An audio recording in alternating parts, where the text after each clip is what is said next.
As we look at our passage for this week, 1Peter 1:17-21, I want us to look at it in a diagram form. And we see in red what we are supposed to do. And it's quite interesting the way the passage comes together.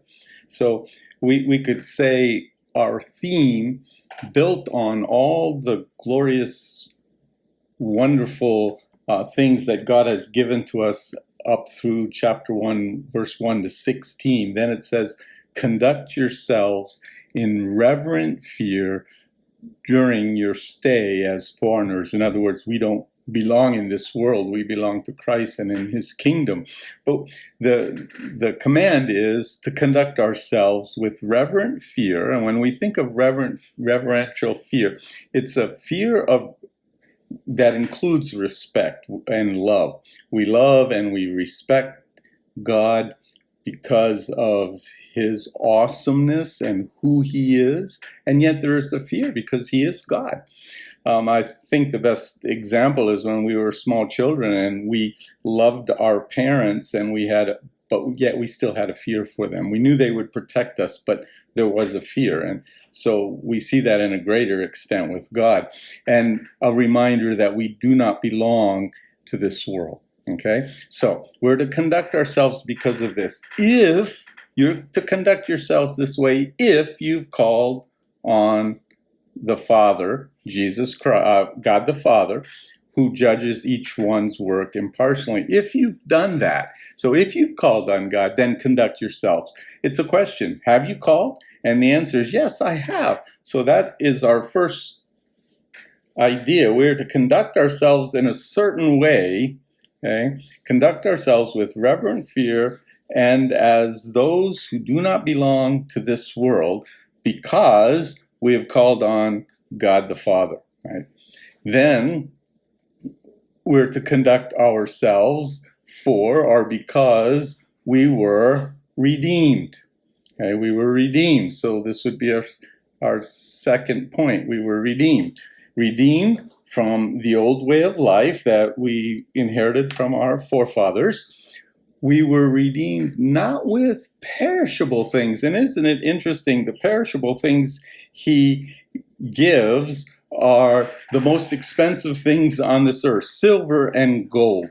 Right? If we had all the silver and gold, we'd be very rich. And he's saying, you weren't redeemed with silver and gold. You weren't redeemed with the expensive things of this world, but rather with the precious blood of Christ. And so we're to conduct ourselves properly because we've called on God the Father. We're to conduct ourselves properly because we were redeemed with the precious blood of Christ.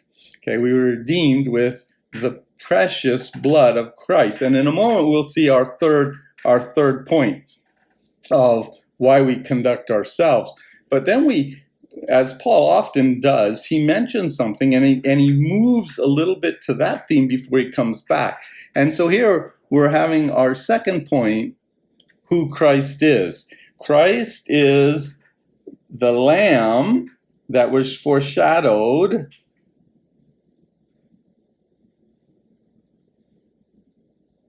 in the Old Testament.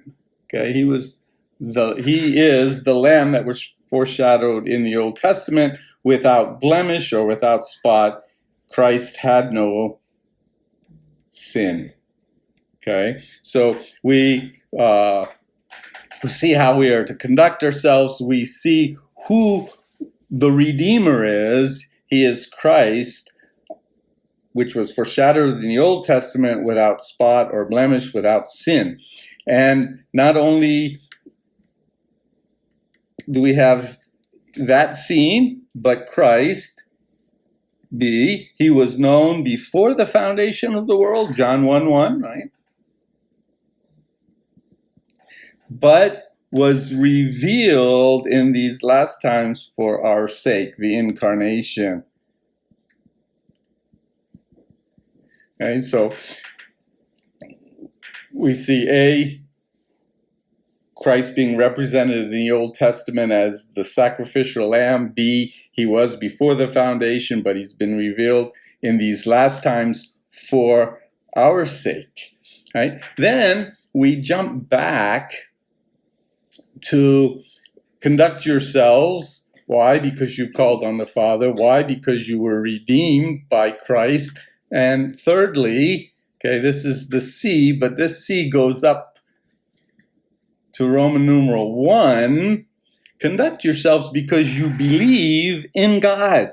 And you believed through Christ. And so we can see how it ties with the second point. And he's coming out of that second point into the third point of Roman numeral 1. Because we were redeemed by Christ, he is the one that we believed through him. It was through him that we were able to believe in God. And God who raised him, who raised Christ and glorified Christ, so that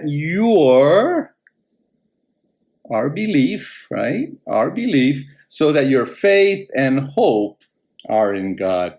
And so as we contemplate the truth that is being presented here, we need to ask ourselves, are we conducting ourselves properly?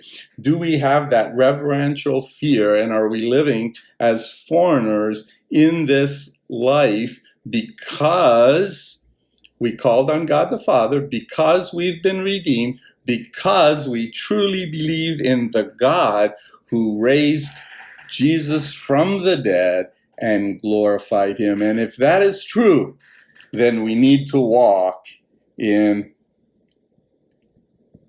obedience. Okay, we need to walk in obedience. We need to allow Christ to bring encouragement into our life and give us the desire to walk in reverential fear as sojourners in this world.